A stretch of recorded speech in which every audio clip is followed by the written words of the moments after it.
I'm Chris, one of the pastors here, and this is just a moment in our service. We take a moment just to pause and reflect on the goodness and generosity of our great God. And we take the opportunity to remind those of you who are part of us that we give back to the Lord, which is His.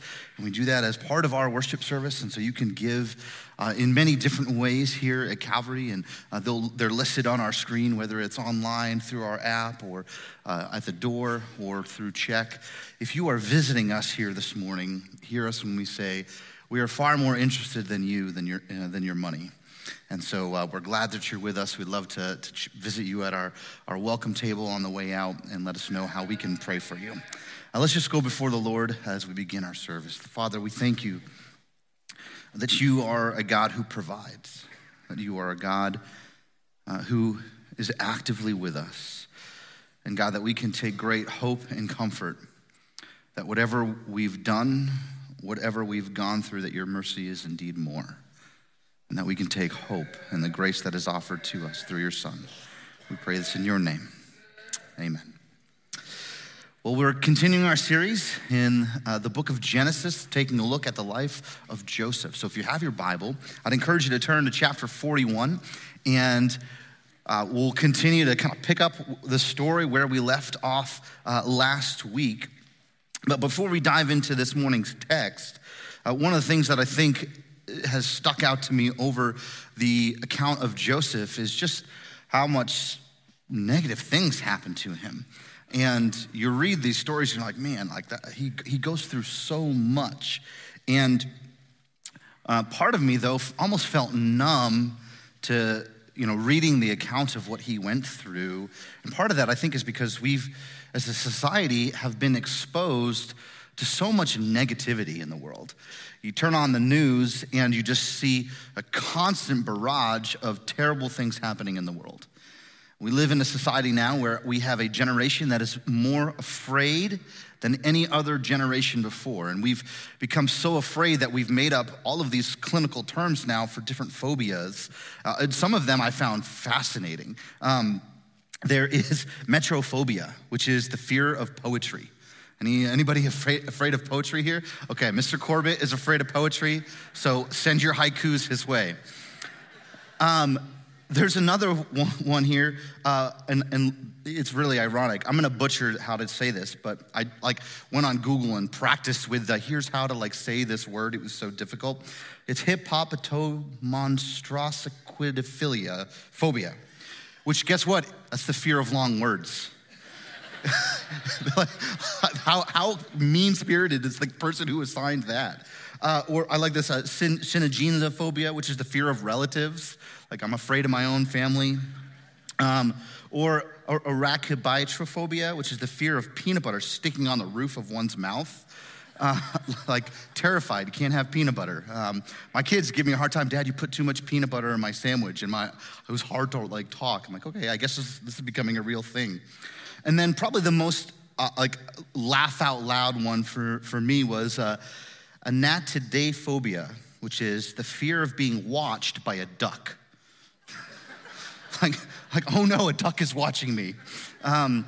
So it's interesting because I think sometimes we start to go down these rabbit holes of all the stuff that's gonna happen. And so for me, the rabbit hole of phobias went further. And I decided to see, well, what is everybody else in our country afraid of? What's the things that are most afraid of? And so they broke it down by state. And I think it's enlightening about kind of some of the things that have gone on. Alabama and Roll Tide and Massachusetts shared the same highest phobia. And I think it's probably because of all of the success their sports have found is that they have a fear of failure more than anything else. We're so used to winning. And so some of us may remember weeping after the Patriots' undefeated season got slammed by the Giants. Though my wife is from Connecticut, and the thing they're most afraid of is being outside. Hawaii, they have a fear of holes, which makes sense because if you see a hole, you're not sure if lava is gonna start pouring out of it. I think that's reasonable. Iowa, they have a fear of intimacy. I respect that fear because you go on a date and you find out that this is your cousin, Oh no, I'm in trouble.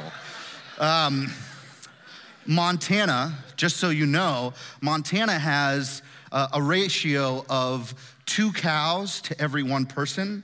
So they have a fear of people in Montana. Wyoming, they fear clowns. There's apparently a lot of like clown things that have happened in Wyoming. It was, I typed it in even further and was like, oh no, like this is real. Like people like walk in the woods dressed up as clowns trying to scare people out there. It's awful. New Hampshire, we're kind of sissies apparently because the number 1 phobia in New Hampshire is fear of spiders. I was like, really? Like that's what we are afraid of, is spiders? And then interestingly enough, the District of Columbia, okay?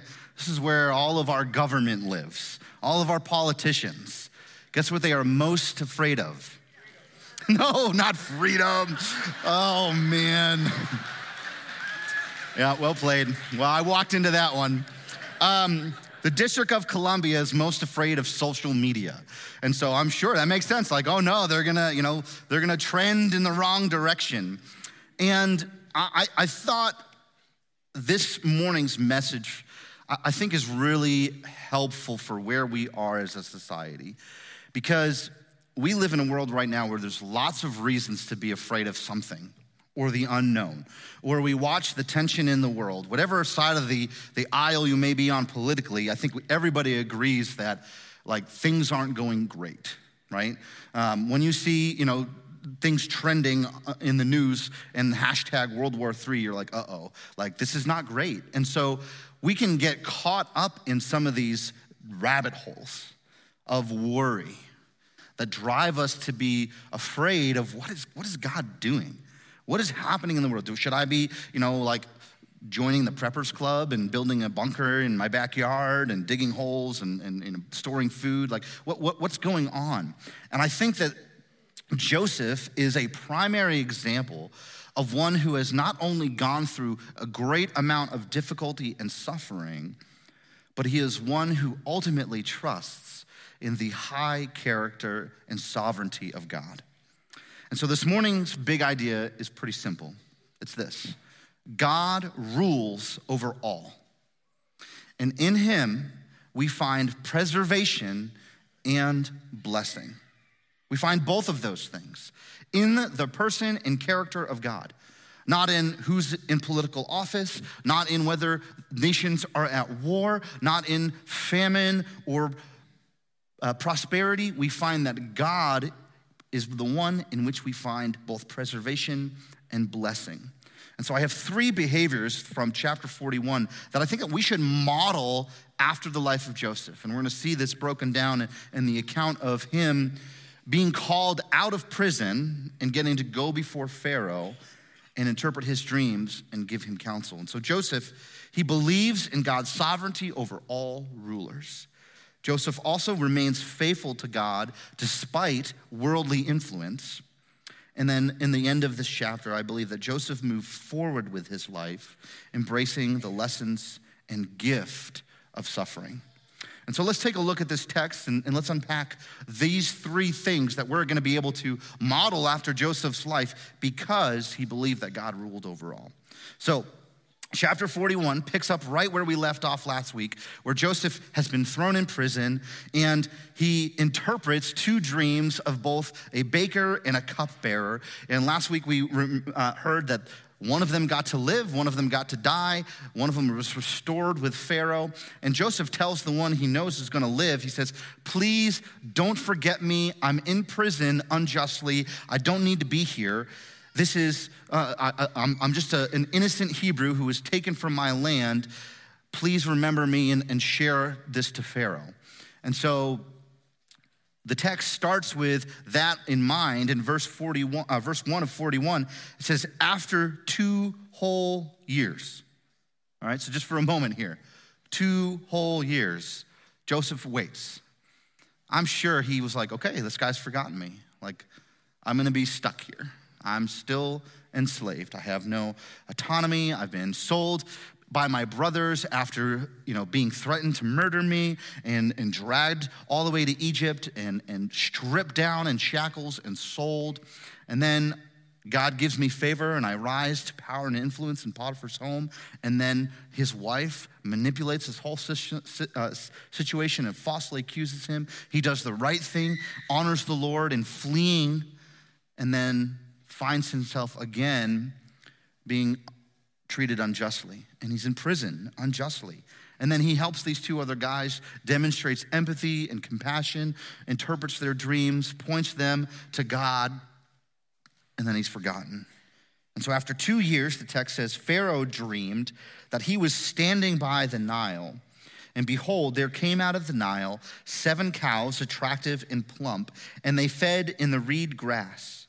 And behold, 7 other cows, ugly and thin, came up out of the Nile after them and stood by other cows on the bank of the Nile. And the ugly, thin cow ate up 7 attractive, plump cows, and Pharaoh awoke. And he fell asleep, and he dreamed a second time.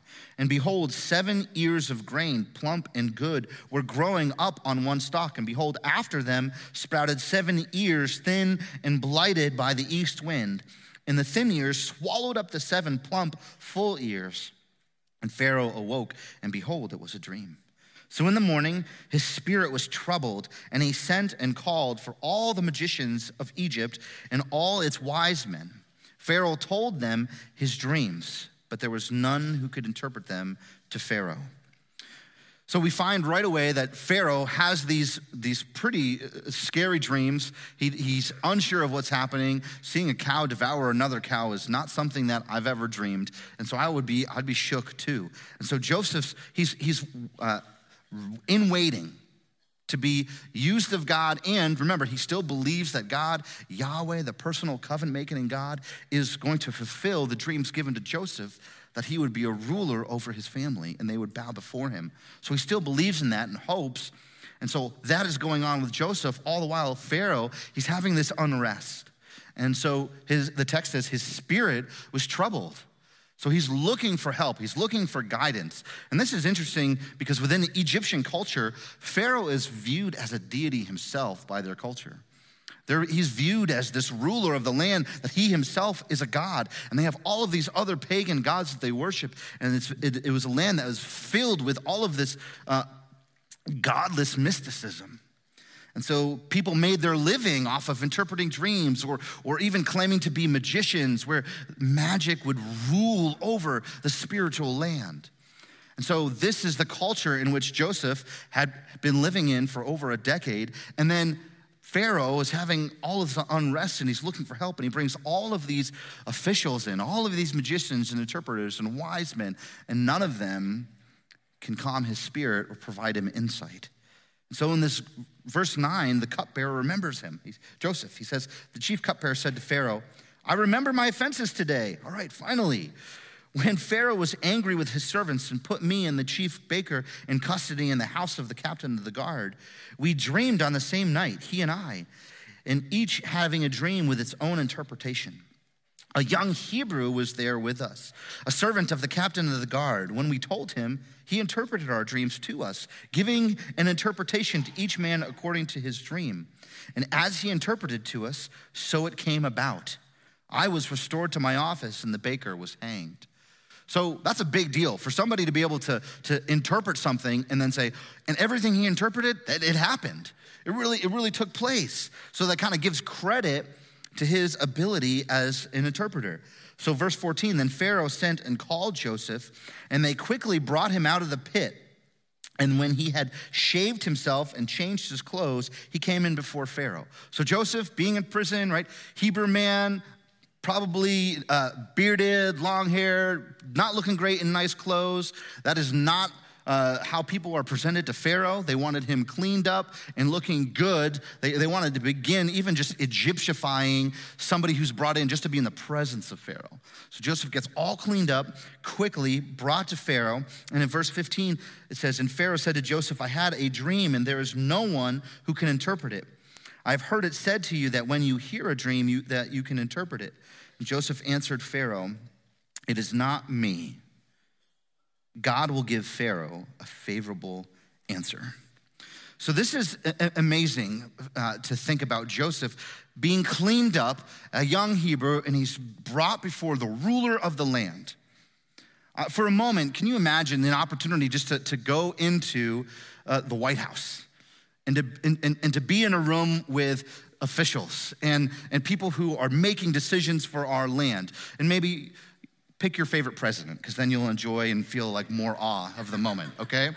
So you pick your favorite, you get to meet the guy that you've been looking forward to meet for a long time, right? And maybe it's like, oh man, I get to go see Ronald Reagan or something. Okay, you're thrilled. Can you imagine, and a lot of spiritual advisors have brought in to counsel the president. A lot of pastors over history, you can see, pastors have gone in and be able to mentor and minister to the president of our land. Do you think that the significance of being in this powerful room with these powerful people may sway someone's ability to stand and speak boldly and freely? I'm sure. I've been in rooms with various levels of celebrities at times and weird things. I got to go into a home of a very famous baseball player, and I remember, and it was just a weird situation how it happened, and I just like sat there, I'm like, you're this person, and I was like kind of like stuck. Like, okay, this is really happening. This is surreal. And he's just a guy, and I ended up being less than impressed with him as I met him. Don't meet your idols, I guess. But I think for Joseph, the thought is this: sometimes theological knowledge wilts in the face of worldly power. This is not the case with Joseph, okay? His belief and understanding that God rules over all, that God is sovereign over all rulers, did not wilt because of the circumstance that he found himself in. He's cleaned up, pulled out of prison, brought before the ruler of the land. Everybody viewed Pharaoh as God. Everybody's afraid of upsetting Pharaoh because of what's going to happen. And Joseph has no problem telling him what's what. And so let's look at the text even further. It says, "It is not me, God will give Pharaoh a favorable answer." Then Pharaoh said to Joseph, "Behold, in my dream, I was standing on the banks of the Nile, and 7 cows, plump and attractive, came up out of the Nile and fed in the reed grass. 7 other cows came up after them, poor and very ugly and thin, such as I had never seen in all the land of Egypt. And the thin, ugly cows ate up the first 7 plump cows, but when they had eaten them, no one would have known that they had eaten them, for they were all still as ugly as at the beginning. Then I awoke. I also saw in my dream 7 ears growing on stalk, full and good. 7 ears within, thin and blighted by the east wind, sprouted after them, and the thin ears swallowed up the 7 good ears. And I told it to the magicians, but there was no one who could explain it to me." So then Joseph said to Pharaoh, "The dreams of Pharaoh are one. God has revealed to Pharaoh what he is about to do." This is such a big deal because Joseph is using a different name for God in Hebrew. When you study this, we've seen Joseph talking about God and calling him Yahweh, which is the name that the Hebrews use for God as this close covenant relationship God, a very intimate God. And so he uses God here, he says Elohim, which Elohim is God of all gods. He is like the God. And so in their tradition, they would say that there is no other Elohim greater than Yahweh. So there's no other God greater than Yahweh. Elohim is God. And so he's telling Pharaoh here, Elohim is providing a response, right? It is not me. Elohim will give you a favorable answer. This is a big deal because Pharaoh views himself as a God, tells everybody he's a deity. And Joseph's saying, no, the actual God is going to give you an answer and understanding. Elohim is God, not you. Wow, what a big deal here. And so God outlines the future and empowers Joseph here as he's going to be able to plan for action. But Joseph's spiritual backbone and his giftedness to interpret this dream, Joseph credits to God. You see, Joseph, he could have leveraged all of this for his own advantage. He could have said, I'm awesome, I'm great, I'm gonna leverage this political power and influence here, whatever he could have done. But no, he makes a clear, direct point to say, this is about Elohim. This is about God. See, God's honor is more important than personal advantage. God's honor is more important than our personal advantage. There are times in our lives where we're gonna have opportunity to gain personal advantage at the dishonor or the omission of crediting our God. Joseph did not do that. Joseph had a backbone that I know what I believe. I have not forgotten where I am from, who has protected me, who has shown me favor, who has been with me all along. And I will continue to credit him. Because he didn't know how Pharaoh was going to respond. The only news he knew about Pharaoh is Pharaoh may have had a short temper. He threw 2 guys in prison and hung one of them.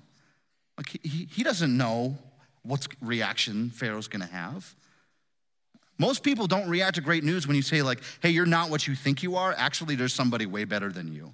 Like, oh, great, that's awesome. That's typically not our response. Pharaoh responds amazing here. He is blown away by Joseph. And so he says, God has revealed to Pharaoh what he is about to do. Again, he credits Elohim. In verse 26, the 7 good cows are 7 years, and the 7 good ears are 7 years. Their dreams are 1. The 7 lean and ugly cows that came up after them are 7 years, and the 7 empty ears blighted by the east wind are also 7 years of famine. It is as I told Pharaoh, God has shown to Pharaoh what he is about to do. The real deity is showing you, the one who claims to be a deity, what the real deity is about to do. Okay? Kind of mic drop moment for Joseph here. There will come 7 years of great plenty throughout all the land of Egypt. But after them, there will arise 7 years of famine, and all the plenty will be forgotten in the land of Egypt. The famine will consume the land, and the plenty will be unknown in the land by reason of famine that will follow, for it will be very severe. And the doubting of Pharaoh's dream means that the thing is fixed by God, and God will shortly bring it about. So again, Joseph is reiterating all throughout the interpretation of the dream, who's in charge? God rules over all. He is sovereign over all rulers, even you, Pharaoh. That's a message my heart needs to hear. God is sovereign over every ruler in our world right now. There is nobody who is outside of God's sovereignty. We watch the news, we worry, and we wait, but all along we need to remember God is ruling over all of it, and we can trust him. What an important thing for us as followers of God.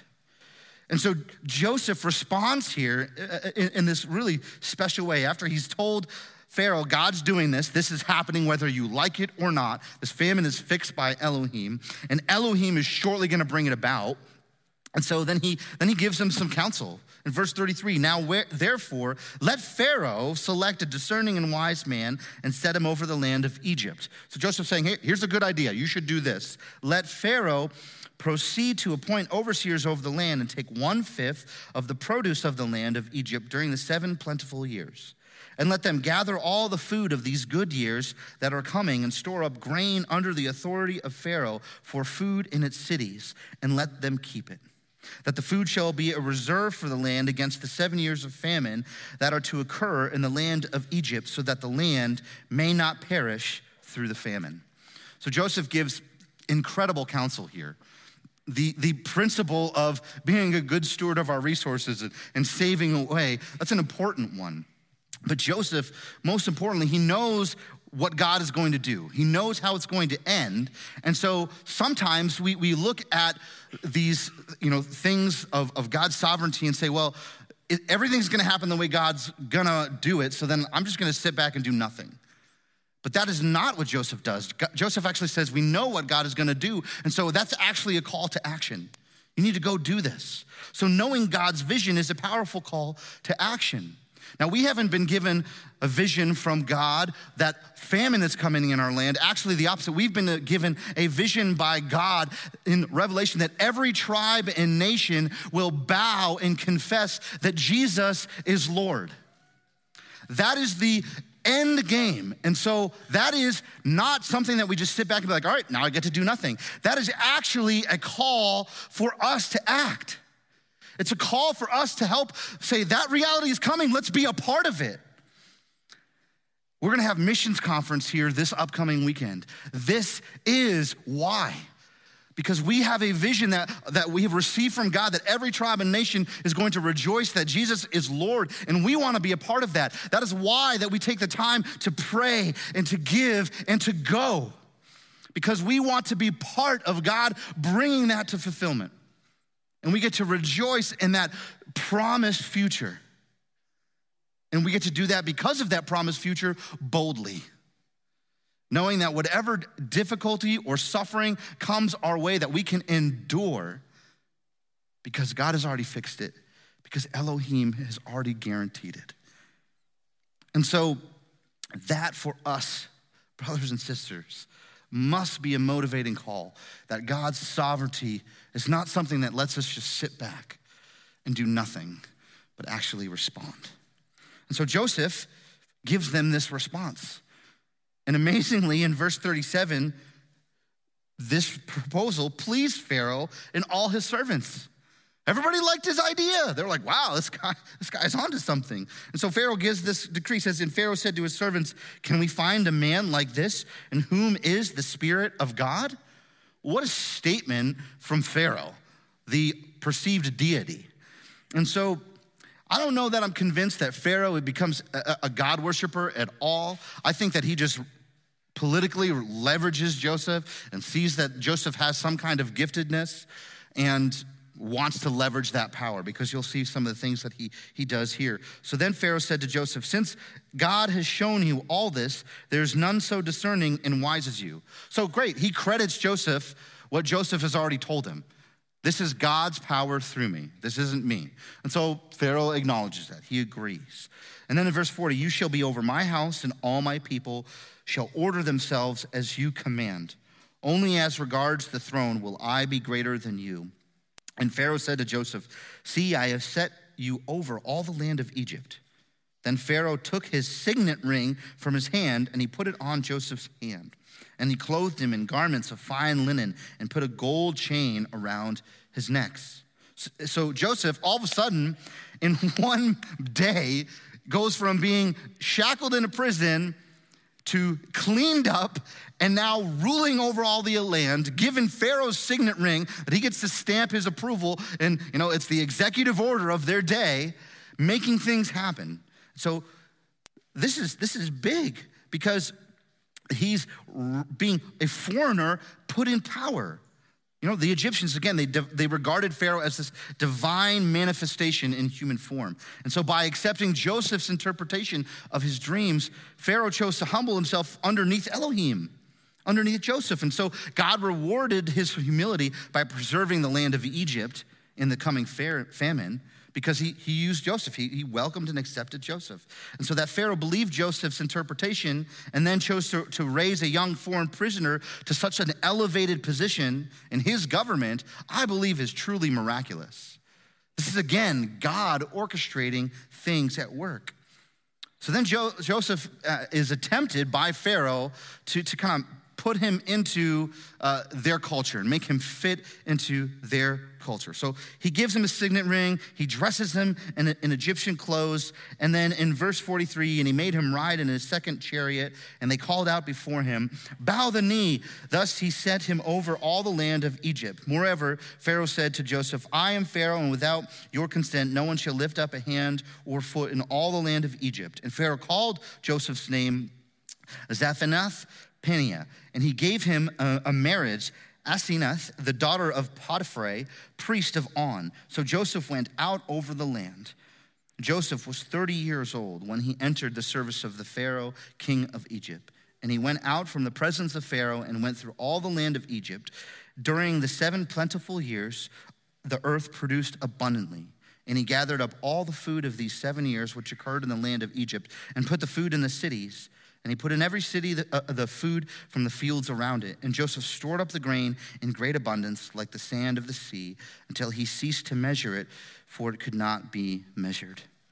So a lot happens in this kind of account now. So we see that he's given an Egyptian name. And it's interesting because in the Egyptian name, what the meaning of his name is that God speaks and lives. So he's saying, we're not going to call you by your Hebrew name. We're going to call you by what we want to call you, an Egyptian name. Then he marries the daughter of the priest of On. So he's given a marriage arrangement into an elite Egyptian nobility. So once again, Pharaoh's trying to Egyptianize Joseph here. He's trying to move him from the influence of God to, hey, let's influence you with our culture, with who we are, and we're going to then put you and elevate you in position. So Joseph, remember all of the things that he's gone through, being rejected by his brothers, sold by his brothers, forgotten by his family, in a way, and then left in prison. He's gone through all this suffering, and then he's rising to power. You can't help but think, man, how is this gonna impact how Joseph thinks and how Joseph lives?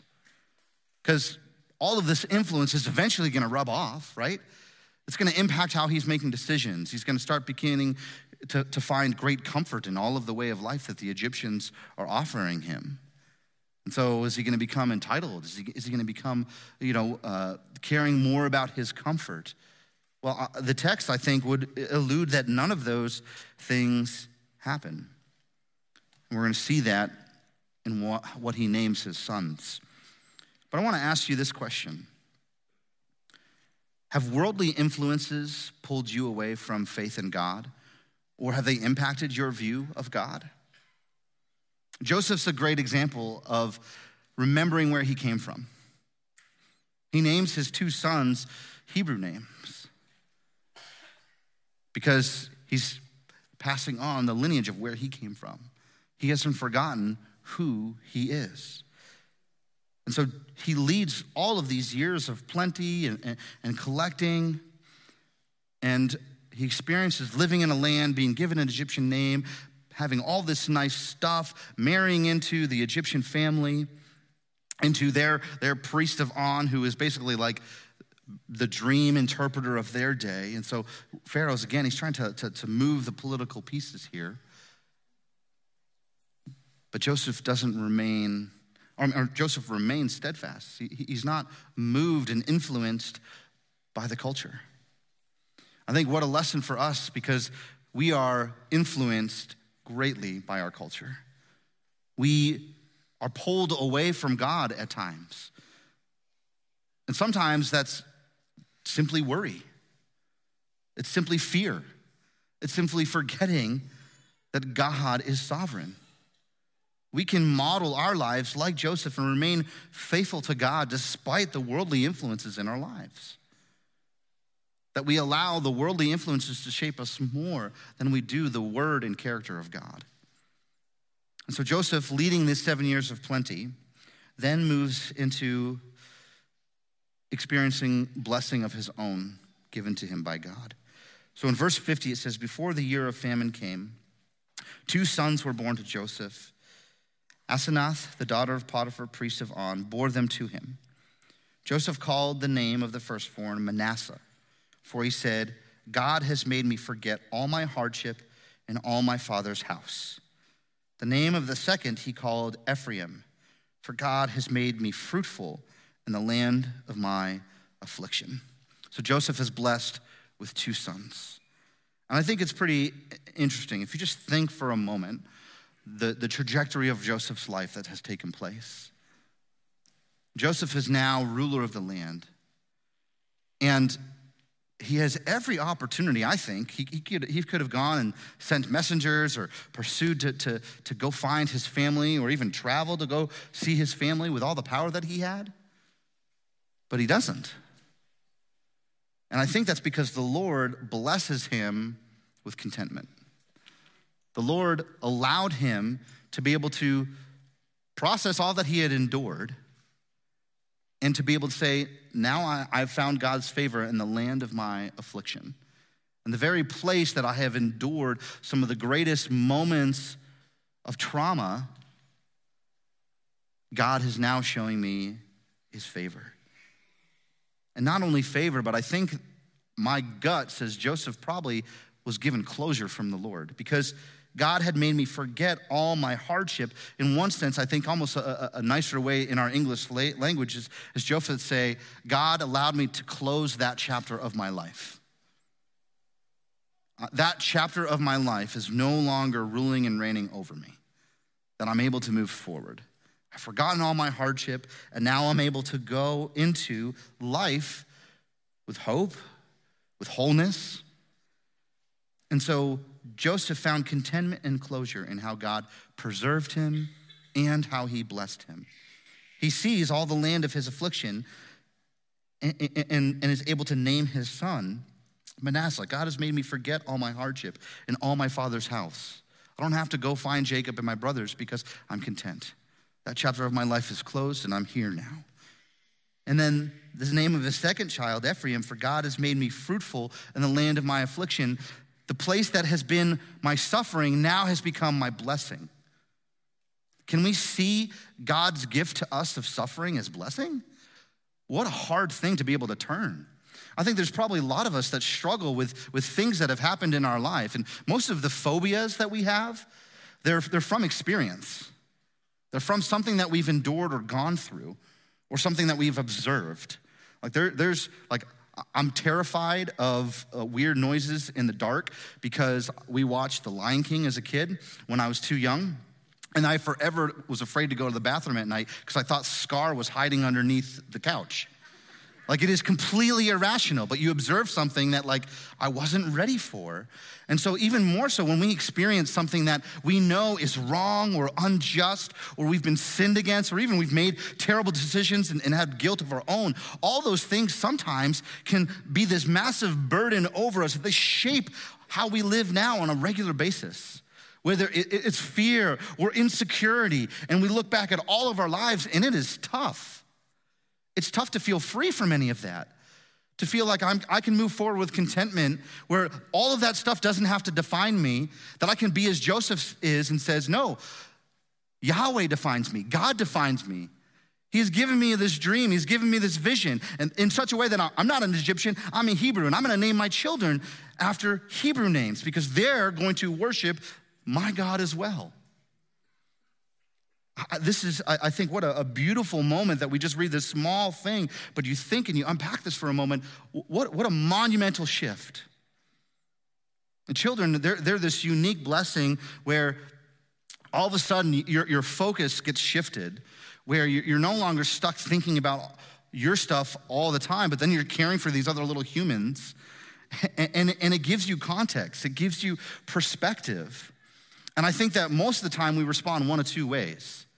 We let all of our past impact the way that we raise our families or interact with our families or even move forward with our life in a negative way. Or we allow God to be able to say, I gave you all that suffering so that you could start a new path, so that your family lineage will set on a new trajectory, that you can experience all those things and still remain faithful to God. You see, we name this series Forged in Faithfulness, and it's meant to be twofold meaning. That God is forging us with his faithfulness so that we can be faithful to him. And Joseph demonstrates this. And so he leads caring for the Egyptians. And Joseph's leadership becomes this beacon of hope. So look at verse 53 with me. The 7 years of plenty that occurred in the land of Egypt came to an end. And the 7 years of famine began to come, as Joseph had said. There was a famine in the land, but in all the lands of Egypt there was bread.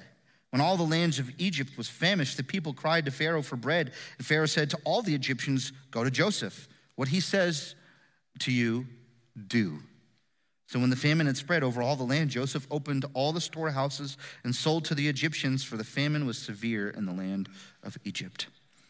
And then in verse 57, moreover, all the earth came to Egypt to Joseph to buy grain because the famine was severe over all the earth. So his leadership ends up becoming this beacon of hope, not just for the Egyptians, but for all the lands. So this chapter, I believe, teaches us that God controls the fortunes of nations to protect and provide for his covenant people. Because this is going to lead Jacob, who God makes a covenant with, built on the covenant of Abraham, that I'm going to bless you, that you're going to be my people.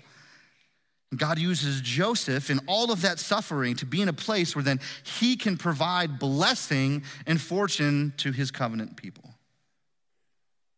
And the readers of this originally are the Israelites wandering in Exodus. Moses reminding them that God is sovereign, that God is going to lead us through the wilderness. and that he will provide. He has demonstrated that he has already provided for us, and he's going to do it again. So I ask, as you think through the things that are going on in your life, whether they're fears or phobias or hurt or suffering, are you stuck in this victimhood mentality? Like, look at all the bad that's happened to me and I'm never going to be able to move past that. Or are you able to look towards God and say, God is at work. My suffering and my pain is not meaningless, but it can be used of God. And then in God, we find comfort in the perfection of his plans, his provision, and his blessings. This is completely evidenced in Joseph's life. Joseph is able to find comfort because he saw God's work, this plan that God had all along for him to get to this place. And he's born 2 sons and is able to acknowledge, man, God's plans are perfect. I mean, he provided for me every time that I kept going through injustice and wrong things happening to me. God provided for me. God was with me. He showed me his favor in Potiphar's house. He showed me his favor in the prison. He showed me his favor before Pharaoh, and now I'm blessed. And so he gives all of that glory, I believe, to God. And you're going to see that full circle at the end of this book when Joseph tells his brothers when they return to Egypt, what you meant for evil, God meant for good. Let's be a people who believe that.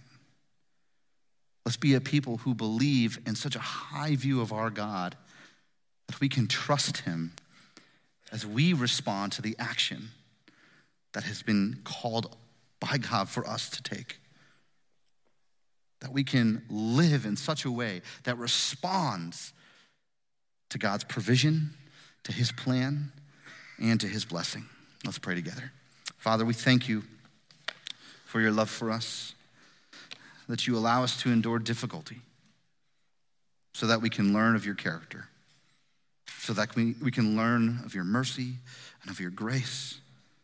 Father, I pray that you would continue to help us as a people to trust you, to remember that all the things that we watch going on in the world, that you rule over all of it. And I pray, Spirit of God, that you would indeed bless us with a peace that surpasses all understanding. We pray this in your holy name. Amen.